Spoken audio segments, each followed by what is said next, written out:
बँकेचा loan insurance घ्यावा की स्वतःचा टर्म प्लॅन? तुम्ही होम लोन घ्यायला गेलात की बँक मॅनेजर म्हणतात, सर लोन सोबत इन्शुरन्स घेणं सक्तीचं आहे. आपल्याला वाटतं ही खरंच सक्ती आहे, पण RBIच्या नियमांनुसार हे पूर्णपणे तुमच्या मर्जीवर अवलंबून आहे. आता तुमच्या खिशासाठी आणि कुटुंबासाठी नक्की फायद्याचं काय हे गणित आपण नीट समजून घेऊ.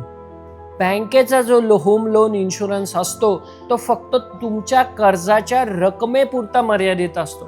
समजा 50 लाखांचं कर्ज आहे तर विमा 50 लाखांचा.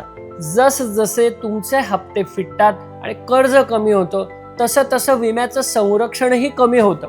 दुर्दैवानं काही अघटित घडलं तर विमा कंपनी फक्त बँकेचं कर्ज फेडते आणि तुमच्या कुटुंबाच्या हातात 1 रुपयाही उरत नाही.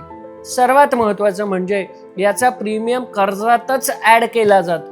म्हणजे तुम्ही विम्याच्या हप्त्यावरही बँकेला होम लोनचं व्याज भरत असता.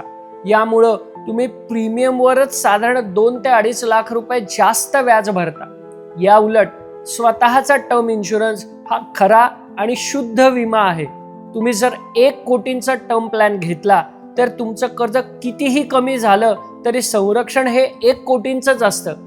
काही अघटित घडल्यास कुटुंबाला पूर्ण 1 कोटी मिळतात, ज्यातून ते कर्जही फेडू शकतात आणि उरलेली मोठी रक्कम मुलांच्या शिक्षणासाठी किंवा इतर गरजांसाठी वापरू शकतात.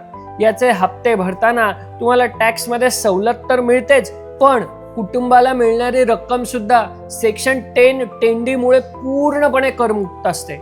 बँकेचा महागडा विमा घेण्यापेक्षा एक चांगला टर्म प्लॅन घ्या. जर तुमच्याकडे 50 लाखांचं टर्म इन्शुरन्स असेल आणि तुम्ही 1 कोटींचं होम लोन घेत असाल तर नवीन लोन इन्शुरन्स घेण्यापेक्षा तुमचा टर्म प्लॅन 1.5 कोटींपर्यंत वाढवून घ्या. अपग्रेड करा, तो तुम्हाला स्वस्त पडेल. आणि जर घर सुरक्षित करायचं असेल तर फक्त होम स्ट्रक्चर इन्शुरन्स घ्या, जो अतिशय स्वस्त असतो. तुमच्यासोबत बँकेने कधी अशी सक्ती केली आहे का? कमेंटमध्ये नक्की सांगा. कर्जमुक्तीच्या या सुंदर प्रवासाला तुम्हाला खूप खूप शुभेच्छा.